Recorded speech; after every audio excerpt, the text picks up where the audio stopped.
السلام علیکم ورحمۃ اللہ وبرکاتہ۔ مرحبا بعودتکم ایھا الطلاب الکرام الی درس الحدیث من جدید، فحیاکم اللہ وزادکم اللہ شرفا وعزا، داعین اللہ جل شانہ ان یبارک لنا فی هذه العلوم ان یسهل علینا هذه الدروس، داعین اللہ جل شانہ رب زدنی علما، رب اشرح لی صدری ویسر لی امری واحلل عقدۃ من لسانی یفقہوا قولی۔ عزیز طلبہ، اللہ کے فضل و کرم اور اس کی توفیق سے مشکوٰۃ المصابیح کے سلسلہ دروس کا یہ ایپیسوڈ نمبر 21، 21واں سبق آپ کے سامنے ریٹن موجود ہے۔ ہمارے زیر مطالعہ آج احادیث 3648 سے 3660 یہ زیر مطالعہ ہیں۔ انشاءاللہ فوکس ہمارا حسب معمول ترجمہ پر ہوگا اور خاص الفاظ قابل وضاحت ان کی وضاحت ہوگی انشاءاللہ۔ اللہ کی توفیق سے حدیث کی اسنادی حیثیت اس کی بھی نشاندہی کی جائے گی۔ آتے ہیں آج کے اس درس کے حوالے سے جو ہماری پہلی حدیث ہے۔ جیسا کہ عزیز طلبہ آپ کو علم ہے کہ گزشتہ اسباق کے حوالے سے یہ کتاب الحدود کے ضمن میں مختلف ابواب آ رہے ہیں، اور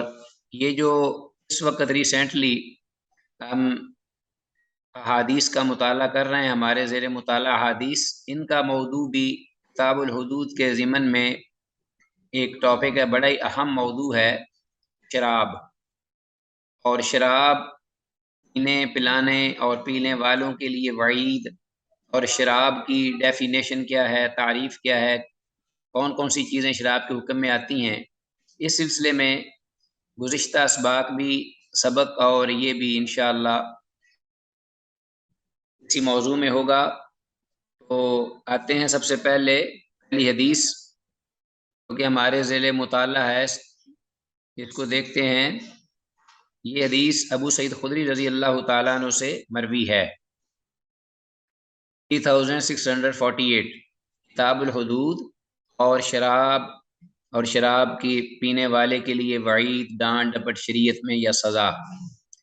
ابو سعید خدری رضی اللہ تعالیٰ عنہ سے یہ روایت ہے، وہ کہتے ہیں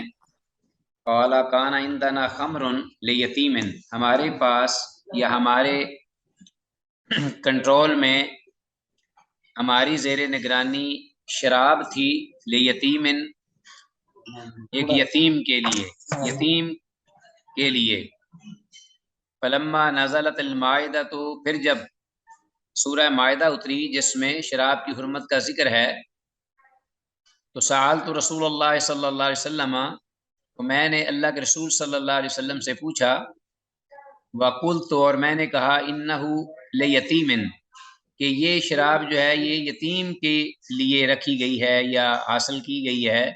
فقال، تو آپ صلی اللہ علیہ وسلم نے فرمایا، حریقوہ، کہ اس شراب کو بہا دو۔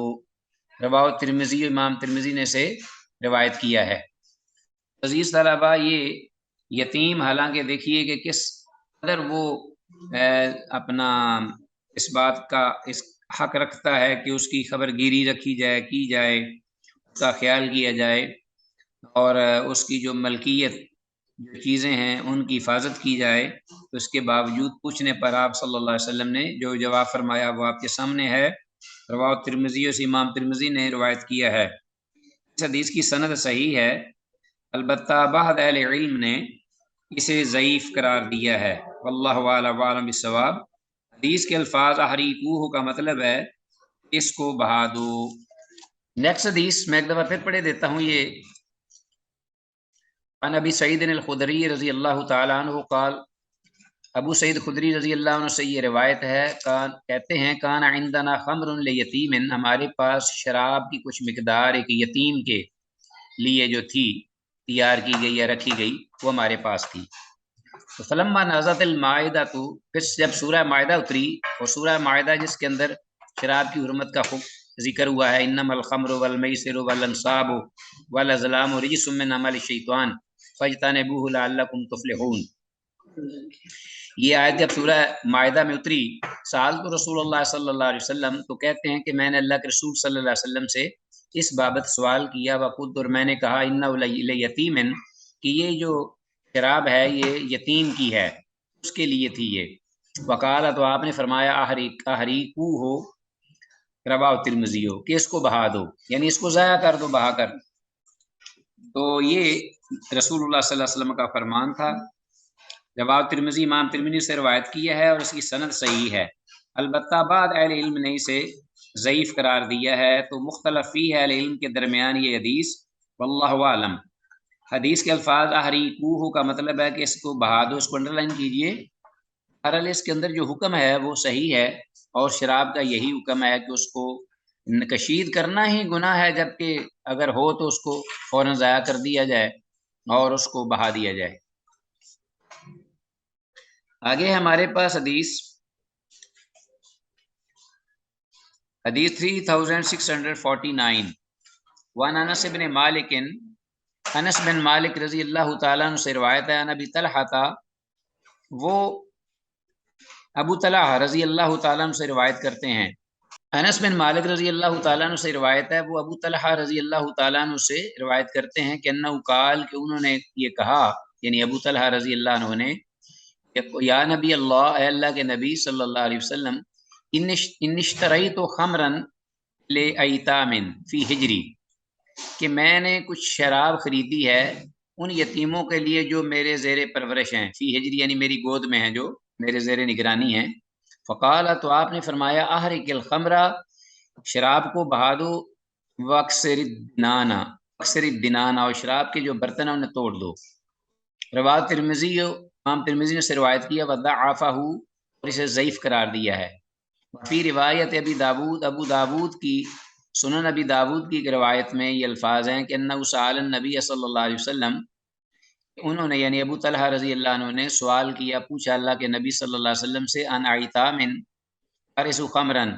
یتیموں کے بارے میں کہ جو شراب کی بٹی یا شراب یہاں کشید ہوتی تھی، یا شراب کی جو بھی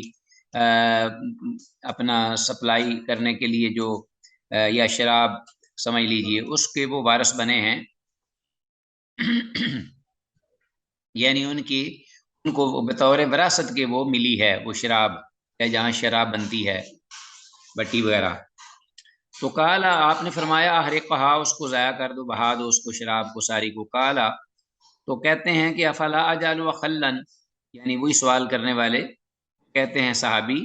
کہ اللہ کے رسول صلی اللہ علیہ وسلم، میں اس کو بہانے یا ضائع کرنے کے بجائے میں اس کو اس کا سرکہ نہ بنا لوں؟ آپ نے فرمایا، لا، نہیں، آپ نے اس کے سرکہ بنانے سے بھی روک دیا ہے۔ تو کوئی بھی چیز شراب سے متعلقہ ہو، اس لیے شراب جو ہے وہ چونکہ نجس بھی ہے نا، جس کو رجس کہتے ہیں قرآن، رجس جو ہے وہ ایسی غلاظت ہے جو کہ تکلیف دہ ہو، اس لیے یہ جائز نہیں کہ وہ اگر اس کی حالت بھی بدل جائے تو اس کو ہم پاک کہہ سکیں یا پاک سمجھ کر اس کو استعمال میں لا سکیں۔ اچھا جی، یہ حدیث جو ہے یہ بھی اہل تحقیق یعنی اہل علم کے درمیان مختلف فی ہے، یعنی اس کی جو صحت ہے وہ مختلف فی ہے کہ آیا درست ہے یا صحیح ہے یا نہیں ہے، واللہ اعلم بالصواب۔ حدیث میں مذکور الفاظ وکسر الدنان، اس کو انڈر لائن کیجئے، اس کا مطلب یہ ہے اور اس شراب کے برتن بھی توڑ دے۔ امام شافعی اور جمہور اہل علم رحمہم اللہ، امام شافعی اور جمہور اکثر اہل علم کی جو ہے وہ شراب کو سرکہ بنانے کی دلیل، کی شراب کو سرکہ نہ بنانے کی دلیل، یعنی امام شافعی اور جمہور اہل علم جو اکثر اہل علم ہے وہ کہتے ہیں کہ اس کا سرکہ بھی جو ہے وہ بھی ٹھیک نہیں، جائز نہیں، درست نہیں، اور نہ ہی وہ پاک ہوگا۔ لیکن عجیب بات یہ عزیز طلباء کہ یہاں بھی جو احناف ہیں انہوں نے پتہ نہیں کہاں سے دلیل لے لی، وہ شراب کو ہی اپنا وہ پاک قرار دے کر اس کا سرکہ جو ہے وہ استعمال کرنے کی اجازت دے رہے ہیں۔ تو اس لیے یہی دلیل جو ہے یہ صحیح حدیث ہے، دلیل یہی حدیث ہے، اور نہ ہی شراب سرکہ بنانے سے پاک ہوگی، اگرچہ یہ حدیث ضعیف ہے لیکن اس کے باوجود پہلی فصل میں آپ کو یاد ہوگا کہ حضرت انس رضی اللہ تعالیٰ عنہ سے صحیح مسلم کی حدیث گزر چکی ہے اسی سلسلے میں کہ آپ صلی اللہ علیہ وسلم نے روکا ہے، جبکہ امام اوزائی، امام لیث اور ابو حنیفہ رحمہ اللہ نزدیک شراب کا سرکہ پاک ہے۔ کیا ان کی دلیل یا ان کے پاس کیا اس بارے میں کوئی پروف ہے؟ واللہ اعلم بالصواب۔ بہرحال صحیح حدیث بھی گزر چکی ہے اور یہ ضعیف حدیث بھی اسی کی توثیق کرتی ہے۔ آگے آتے ہیں الفصل الثالث، تیسری فصل اسباب کی۔ یہ ہمارے پاس حدیث ہے ام سلمہ رضی اللہ عنہا ام المومنین کی، قالت کہتی ہیں نہا رسول اللہ صلی اللہ علیہ وسلم عن کل مسکر و مفتر، کہ رسول اللہ صلی اللہ علیہ وسلم نے منع کیا ہر نشہ آور چیز سے، و مفترن اور ہر وہ چیز جو کہ جسم میں سستی اور جسم میں نکاہت اور جسم میں کمزوری پیدا کرنے والی۔ مفتر جو ہے وہ چیز ہے جس کو کھانے سے انسان جو ہے وہ کام کرنے کو جی نہ چاہے، غفلت طاری ہو جائے، سستی طاری ہو جائے اس پر، اور اس کی طبیعت گرنے لگے اور وہ چارپائی پر گرے اور بیٹھے لیٹے کام نہ کرے کوئی۔ تو یہ بھی چیزیں جو ہے انسان کے لیے نقصان دہ ہیں، اور انسان کی جو پروگریس ہے، ڈیولپمنٹ، اس میں یہ رکاوٹ ہے بہت بڑی۔ تو ایسی ہر چیز جو ہے شریعت نے حرام قرار دے دی ہے جو انسان کے لیے صحت، جسمانی صحت کے اعتبار سے، روحانی اعتبار سے نقصان دہ ہو۔ تو 3650 حدیث، یہ حدیث کی اسناد بہرحال ضعیف ہے، سند میں حکیم بن عتیبہ مدلس اور انن ہے۔ حدیث ضعیف ہے سند کے اعتبار سے، کیونکہ حکیم بن عتیبہ جو ہے وہ مدلس بھی ہے اور انن بھی ہے۔ اور حدیث کے الفاظ کلو مسکرن و مفترن، اس کو انڈر لائن کیجئے، ان کو اگنور نہیں کیجئے ان الفاظ کو۔ ترجمہ یہ ہے ہر نشہ آور اور انسانی جو قوا ہیں، یعنی مضبوط انسان کو، جسم کو طاقت دینے والے حصے، آرگنز، ان میں وہ سستی پیدا کرنے والی چیز ہو، اسے مفتر کہتے ہیں۔ ہو گیا جی۔ ایسے یہ اس قسم کی چیزیں ہیں نا، بانگ وغیرہ اور پوست، یہ بانگ اور پوست بھی انہی چیزوں میں سے ہے مفتر میں، صفحے اول میں ٹاپ آف دی لسٹ۔ حدیث 3651، وان دیلما الحمیری، دیلم حمیری رضی اللہ تعالیٰ عنہ سے روایت ہے، صحابی ہیں۔ قالا کہتے ہیں قلت لرسول اللہ صلی اللہ علیہ وسلم، کہ میں نے رسول اللہ صلی اللہ علیہ وسلم سے کہا یا رسول اللہ، اللہ کے رسول، انا بارض باردۃ، ہم انتہائی ٹھنڈی جگہ میں رہتے ہیں، انا بارض باردۃ، ونعالج فیہا عملا شدیدا، اور ہمیں شدید سردی میں بہت سخت محنت اور کام کرنا پڑتا ہے، ونعالج فیہا، اور اس شدید سردی میں ہمیں عملا شدیدا، انتہائی شدید محنت کا کام کرنا پڑتا ہے۔ وَإِنَّا نَتَّخِذُ شَرَابًا مِنْ هَذَا الْقَمْحِ، اور ہم بنا لیتے ہیں شراب پینے کے لیے، من هَذَا الْقَمْحِ، اس گندم سے، یہ جو ہمارے پاس گندم ہوتی ہے اس کا ہم کی شراب بنا لیتے ہیں، نَتَقَوَّى بِهِ عَلَىٰ أَعْمَالِنَا، تاکہ ہم کام کرتے وقت ہم اس کو پی کر اپنے جسم میں کچھ قوت طاقت لے آتے ہیں، محسوس کرتے ہیں۔ تو وَعَلَىٰ بَرَدِ بِلَادِنَا، اور اس اعتبار سے بھی کہ چونکہ ہمارے علاقوں میں ٹھنڈک ہے، اور ٹھنڈک کو فروغ کرنے یا اس کو ختم کرنے کے لیے اور اپنی قوت میں بدن اور چستی پیدا کرنے کے لیے ہم یہ گندم سے بنی ہوئی شراب بنا کر پی لیتے ہیں۔ اعلیٰ، تو وہ سوال کرنے راوی کہتے ہیں کہ انا رسول اللہ صلی اللہ علیہ وسلم نے سنا تو فرمایا حل یسکرو، کیا یہ جو چیز آپ بنا کر پیتے ہو طاقت کے لیے یا ٹھنڈک کو دور کرنے کے لیے شدید سردی میں، کیا یہ نشہ پیدا کرتی ہے؟ علی یسکرو، تو میں نے کہا نعم، ہاں۔ اللہ آپ نے فرمایا فاجتنبوہ، تو پھر اس سے بچ جاؤ۔ تو میں نے کہا ان الناس غیر تارکیہ، میں نے کہا کہ اللہ کے رسول صلی اللہ علیہ وسلم، لوگ تو اس کو چھوڑنے والے نہیں ہیں، ان الناس غیر، اتنے اس قدر عادی ہو گئے جیسے پانی پیا جاتا ہے سب وہ پیتے ہیں، اور کام ان کا ہے اس کے بغیر ان کا کام ہوتا ہی نہیں، کیونکہ عادت پڑ گئی نا۔ تو لوگ تو ہیں وہ تو نہیں چھوڑنے والے اس کو۔ قال، آپ نے فرمایا ان لم یترکوہ فقاتلوہم، اگر وہ اس کو نہیں چھوڑتے یا چھوڑنے پہ تیار ہے تو تم ان سے لڑائی کرو، قتال کرو۔ رواہ ابو داود، سے امام ابو داود نے روایت کیا ہے۔ تو آپ نے سن لیا ہے کہ اس پر کتنی اور کیا وعید ہے، رسول رحمت عالم صلی اللہ علیہ وسلم نے یہ کیا فرمایا ہے۔ تو حدیث، یہ جو حدیث پڑھی ہے ہم نے، یہ حدیث حسن ہے یعنی صحیح ہے۔ اور حدیث میں الفاظ القمح ہو، اس کا مطلب ہے گندم، اس کو انڈر لائن کیجئے۔ اور حدیث میں لفظ قاتلوہم، پھر ان سے لڑائی لڑو سے مراد یہ ہے اگر اس شراب کو وہ حلال جان کر اس کے پینے کو نہ چھوڑیں تو ان سے لڑو۔ قتال تو اس وقت ہی کیا جاتا ہے نا کسی کو قتل کرنے کے لیے جب کوئی بہت ہی گھنونا کام ہو۔ تو محض شراب پینے پر ان کو قتل کر دینا یہ تو ٹھیک نہیں، کیونکہ قتل تو صرف واجب القتل ہوتا ہے مرتد، یا کوئی ایسا کام کرے جن پہ اللہ نے حد رکھی ہو۔ یہ جو شراب نہ چھوڑنے والے جو ہیں ان کی حد قتل تو نہیں نا،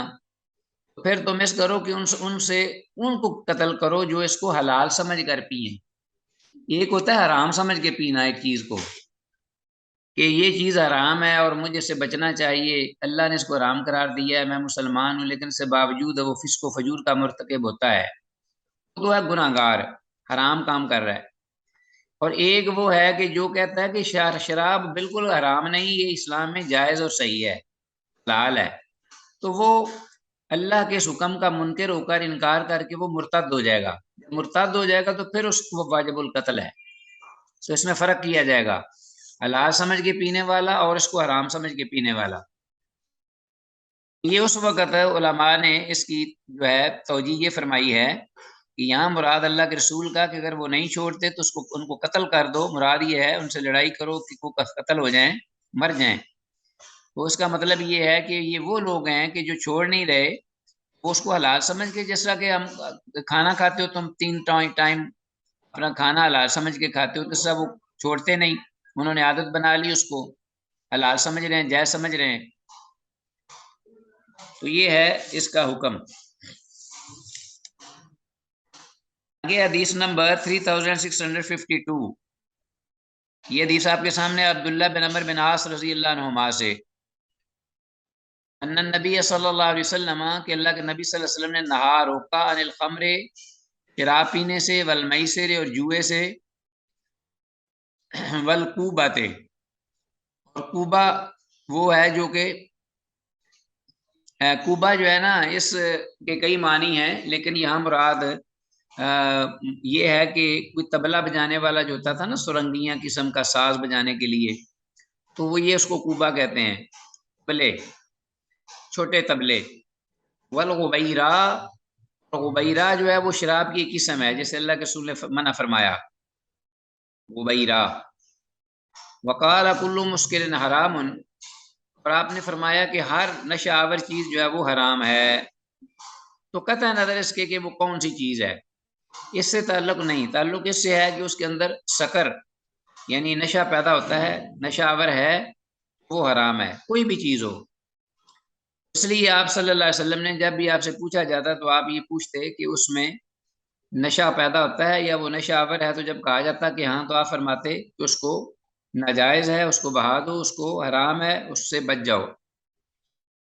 تو آج جو بھی چیز ہوگی جس کے اندر یہ خاصیت پیدا ہوگی، نام اس کا کوئی بھی آپ لے لیں، رکھ لیں، تو وہ شراب کے حکم میں ہی ہے اور وہ حرام ہے۔ کل مسکرن، یہ ضابطہ ہے، اصولی قاعدہ قیامت تک، ہر نشہ آور چیز حرام ہے۔ تو یہ حدیث میں جن چیزوں کا ذکر ہے، کھجور کا اور اسی طرح انگور کا اور گندم کا اور اسی طرح جوار کا، تو اصل میں اس وقت عرب جو ہیں وہ زیادہ تر ان چیزوں سے شراب کشید کرتے تھے، اس لیے ان کا یہ ان کو حدیث میں ذکر کر کے ان چیزوں سے یا اس کے سرکے سے روکا گیا ہے تاکہ وہ لوگ جو ہیں وہ اپنی عادت چھوڑ دیں۔ آگے ہے حدیث ہمارے پاس، ہاں جی، یہ حدیث کی سند حسن ہے جو ہم نے پڑھی ہے ابھی، 3652، عبداللہ بن عمر بن عاص رضی اللہ عنہما کی حدیث۔ یہ حدیث سند کے اعتبار سے حسن ہے یعنی صحیح ہے۔ حدیث میں لفظ القوبہ، اس کا معنی ہے چھوٹے طبلے، چھوٹے رنگ کے ساز کے لیے جو بجانے کے لیے۔ غبیرہ کو بھی انڈر لائن کیجئے، ایک قسم کی شراب جو جوار سے بنتی ہے اور اسے حبشی بناتے تھے۔ ٹھیک ہو گیا جی. جی ہم حدیث پڑھ رہے تھے 3652. وعنہ، اور عبداللہ بن عمر اوپر والے حدیث کے جو راوی ہیں عبداللہ بن عمر بن عاص رضی اللہ تعالیٰ عنہ سے ہی یہ روایت ہے. آگے عن النبی صلی اللہ علیہ وسلم، وہ اللہ کے نبی صلی اللہ علیہ وسلم سے روایت کرتے ہیں مرفوع، قال کہ آپ صلی اللہ علیہ وسلم نے ارشاد فرمایا لا يدخل الجنت عاق، نہیں جنت میں داخل ہو سکے گا عاق نافرمان، والدین کا نافرمان، عاق، ولا قمار، اور نہ جوئے باز، بہت زیادہ جوا کھیلنے والا. یہ جو اوزان دیے گئے ہیں یہ مبالغے کے ہیں، فعال کے وزن پر. ولا منان، اور نہ احسان جتانے والا، یعنی احسان کر کے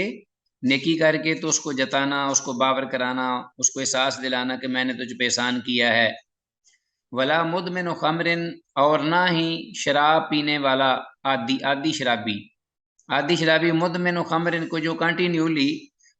مرتے تک، زندگی کے آخری لمحات تک شراب پیتا ہو، شراب پی رہا ہو، اور اسی حالت میں اس کی جو ہے وہ موت آ جائے اور وہ اس کو توبہ کا بھی موقع نہ ملے اور توبہ بھی نہ کرے. تو یہ روایت دارمی، امام دارمی نے اسے روایت کیا ہے. وفی روایت اللہ، اور امام دارمی کی ایک روایت میں یہ الفاظ بھی ہیں ولا ولد زنیتن،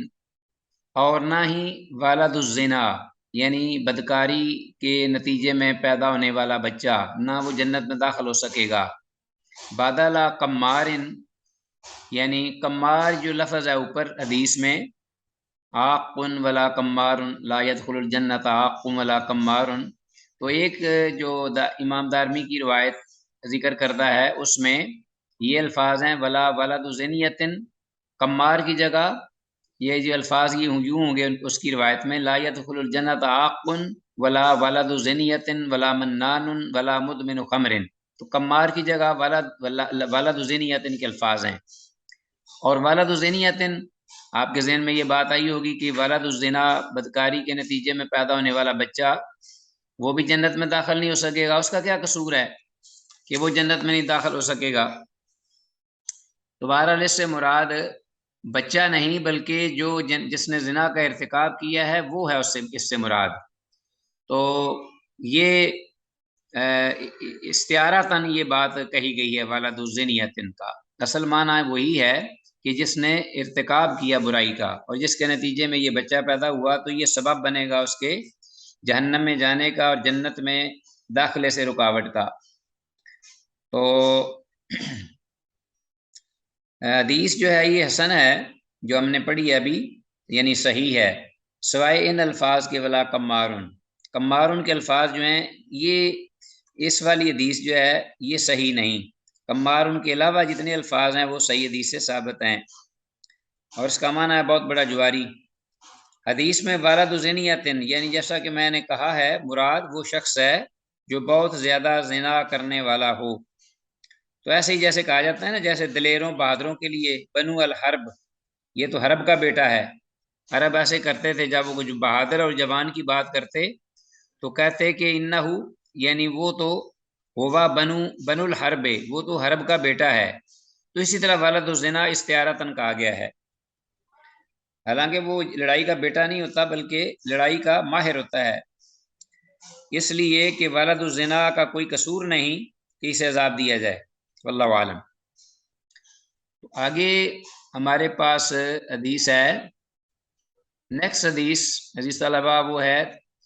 3654. وعن ابی امامہ رضی اللہ عنہ، ابو امامہ باہلی رضی اللہ تعالیٰ عنہ سے روایت ہے، قال، وہ کہتے ہیں قال النبی صلی اللہ علیہ وسلم، کہ اللہ کے نبی صلی اللہ علیہ وسلم نے ارشاد فرمایا ان اللہ تعالی بعثنی رحمتا للعالمین، کہ بے شک اللہ جل شانہ نے مجھے بھیجا ہے سارے جہانوں کے لیے رحمت بنا کر. بعثنی رحمتا للعالمین وہدی للعالمین، اور سارے جہانوں کے لیے ہدایت کا سرچشمہ بنا کر، ہدایت کا ذریعہ بنا کر. ہم یہ بھی معنی کر سکتے ہیں سارے جہانوں کے لیے اللہ نے مجھے رحمت بنا کر بھیجا اور سارے جہانوں کے لیے مجھے ہدایت بنا کر بھیجا. وہ باعث ہدایت بھی ٹھیک ہے. ہدایت کا ذریعہ۔ وامرانی ربی عز وجل، تو اس کا یہ تقاضا تھا کہ اللہ جل شانہ رب میرے پروردگار عز وجل نے مجھے حکم دیا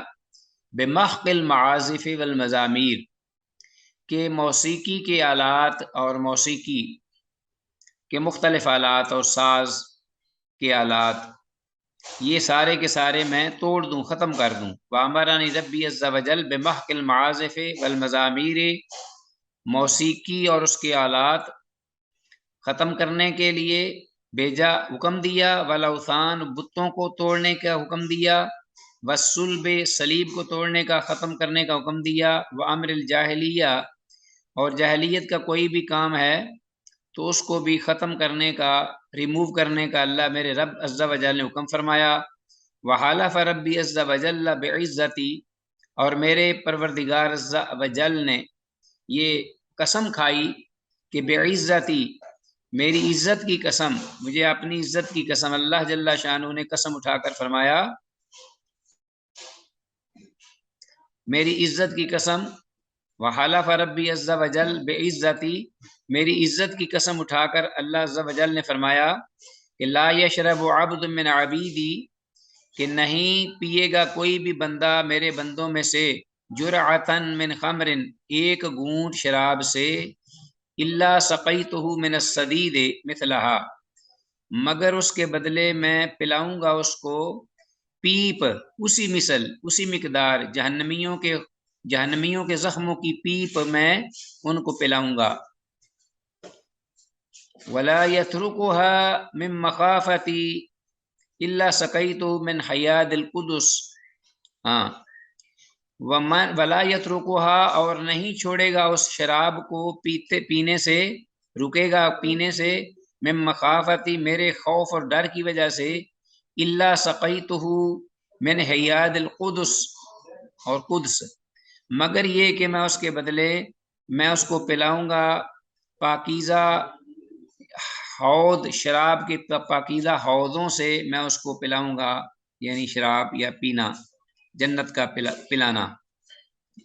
جنت کا شراب جو ہے وہ میں اس کو پلاؤں گا پاکیزہ حوضوں سے، پاکیزہ نہروں سے۔ تو جو بھی چیز انسان چھوڑے گا اس دنیا میں، اس کے بدلے اللہ عز و جل جنت میں اس کے لیے وہ حلال اور پاکیزہ بنا کر اللہ اس کو عطا کریں گے، جو اللہ کے خوف سے چھوڑے گا شراب کو۔ اللہ اکبر۔ تو یہ 3654 حدیث ہے۔ یہ حدیث کی اسناد انتہائی ضعیف ہے، اس کی اسناد یعنی سند انتہائی ضعیف ہے جو آپ نے ابھی پڑھی ہے، 3654 حدیث۔ اور یہ ذہن میں رکھیے گا، حدیث کے الفاظ امرانی ربی بمحق المعازف والمزامیر، بہرحال جس کا موضوع ہے، اس کے اندر بعض چیزیں جو ہیں ان کی حرمت اور توڑنے کو اللہ رب العالمین نے اپنے نبی کو حکم دیا۔ دیگر روایات میں بھی یہ الفاظ آتے ہیں اس کی تائید میں۔ اس کا ترجمہ ہے کہ میرے رب نے مجھے موسیقی و آلات موسیقی ختم کرنے کا حکم فرمایا ہے۔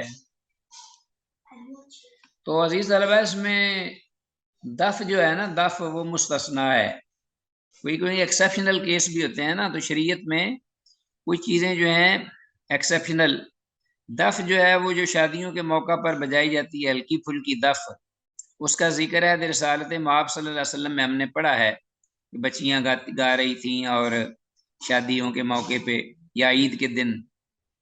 آپ صلی اللہ علیہ وسلم نے اجازت دی، تو وہ اس سے مستثنا ہے۔ بقیہ جو آلات ہیں موسیقی کے وہ حرام ہیں، اور ان کو بجانا اور ان کے ساتھ گانا یہ جائز اور درست نہیں ہے۔ حدیث میں الفاظ جرعۃ من خمر، ان کا مطلب ہے شراب سے ایک گھونٹ۔ تو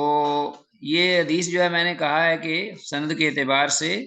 ضعیف ہے، اس لیے کہ سند میں فرج بن فضالہ الحمصی ضعیف راوی ہے، جو کہ علی بن یزید سے روایت کرتا ہے، اور علی بن یزید بھی انتہائی ضعیف راوی ہے۔ ٹھیک ہو گیا جی؟ تو اس لیے یہ حدیث جو ہے وہ سند کے اعتبار سے ضعیف ہوئی، لیکن جیسا کہ میں نے کہا ہے کہ اس کے اندر جو ذکر ہوا ہے وہ بعض جو حدیث کا کچھ حصہ جو ہے اس کی تائید میں صحیح حدیث بھی موجود ہیں۔ واللہ عالم۔ آگے ہے 3655 3655 حدیث وان ابن عمر رضی اللہ عنہما، عبداللہ ابن عمر رضی اللہ عنہما سے یہ روایت ہے، قال آپ کہ ان رسول اللہ صلی اللہ علیہ وسلم قال کہ بے شک اللہ کے رسول صلی اللہ علیہ وسلم نے ارشاد فرمایا، ثلاثۃ قد حرم اللہ علیہم الجنہ، تین قسم کے ایسے لوگ ہیں کہ تحقیق اللہ نے حرام کر دیا ان پر جنت کو۔ ایک کیا ہے؟ مدمن الخمر، ایک شراب کا عادی جو مسلسل شراب پیتا ہے، مرنے تک اس کو توبہ کا موقع نہیں ملتا، اس پر جنت حرام ہے۔ والعاق، اور والدین کا نافرمان، والدیوث الذی یقر فی اہلہ الخبث، اور ایک دیوث انسان جو کہ اپنے گھر والوں میں خباثت کو سمجھ لیجئے کہ اجازت دینے والا اور پسند کرنے والا، اپنے گھر والوں میں، اہل و عیال میں بدکاری، برائی، اس کو بے حیائی، فحاشی، اس کو مطلب اچھا سمجھنے والا، اس کو نہ روکنا، اس پر اپنا اس کا ناراض نہ ہونا، اس کا اپنی اولاد کو، گھر والوں کو نہ روکنا اس سے، تو یہ جتنے بھی کام ہیں بے حیائی کے، بے غیرتی کے، تو اس کو دیوس کہتے ہیں۔ الذی یقر فی اہلہ، جو کہ جائز قرار دیتا ہے اپنے اہل میں الخبث، خباثت کو، ٹھیک ہے۔ رواه احمد و ابن نسائی، امام احمد اور امام نسائی نے اس کو حدیث کو ذکر کیا ہے، روایت کیا ہے۔ تو 3655 حدیث، اس کی اسناد حسن ہے، یعنی صحیح ہے۔ حدیث میں مذکور لفظ العاق، اس کا مطلب پہلے بھی میں نے بیان کیا، والدین کا نافرمان، اور حدیث میں الدیوث، اس کو آپ ضرور انڈر لائن کیجئے، اس کی ڈیفینیشن کیا ہے؟ اس سے مراد وہ بے غیرت آدمی ہے جو اپنے اہل خانہ میں فحش کام دیکھے مگر پھر انہیں منع نہ کرے۔ ٹھیک ہو گیا جی۔ آگے ہے 3656 3656 وعن ابی موسیٰ العشری، ابو موسیٰ عشری رضی اللہ عنہ سے روایت ہے، ان النبی صلی اللہ علیہ وسلم قال، کہ اللہ کے نبی صلی اللہ علیہ وسلم نے ارشاد فرمایا کہ ثلاثۃ، تین قسم کے آدمی، لا تدخل الجنۃ، وہ جنت میں داخل نہیں ہو سکیں گے یا ہوں گے۔ مدمن الخمر، ایک تو شرابی آدمی، ہمیشہ شراب پینے والا، شراب کا رسیہ، وقاطع الرحم، اور ایک قطع رحمی کرنے والا، والعیاذ باللہ، اور وہ مصدق بالسحر، اور ایک جادوگر کی تصدیق کرنے والا۔ تو حدیث جو ہے یہ اس کے بہرحال جو اس کے اندر مضمون ہے اس میں تو کوئی شک نہیں، جیسا کہ پہلے اوپر حدیث بھی آئی ہیں اس کی تصدیق میں، اور سحر جو ہے یہ بھی اس میں کوئی شک نہیں، کہ جو تصدیق کرے گا، حدیث میں آتا ہے فقط کفر بما انزل علی محمد صلی اللہ علیہ وسلم، تو گویا کہ اس نے جو اللہ کے رسول پر اترا اس نے کفر کیا، جو جادوگر کے پاس آ کر اس کی تصدیق کرے۔ تو بہرحال حدیث کے اندر جو ذکر ہوا ہے من حیث المفہوم، حدیث درست اور صحیح ہے، لیکن یہ حدیث 3656 جو ہے، اس حدیث کی سند بہرحال ضعیف ہے، کہ سند میں ابو حریز عبداللہ بن الحسین راوی، جسے جمہور اہل علم نے ضعیف قرار دیا، لیکن حدیث کے بعد اس سے کہ شواہد موجود ہیں مضبوط، جیسا کہ میں نے ذکر کیا ہے، اور اپنے موضوع کے اعتبار سے بھی یہ ٹھیک ہے۔ تو رواه احمد، سے امام احمد نے روایت کیا ہے۔ حدیث میں الفاظ مدمن الخمر کا مطلب ہے شراب نوشی پر دوام یا اختیار کرنے والا، یعنی مسلسل پینے والا۔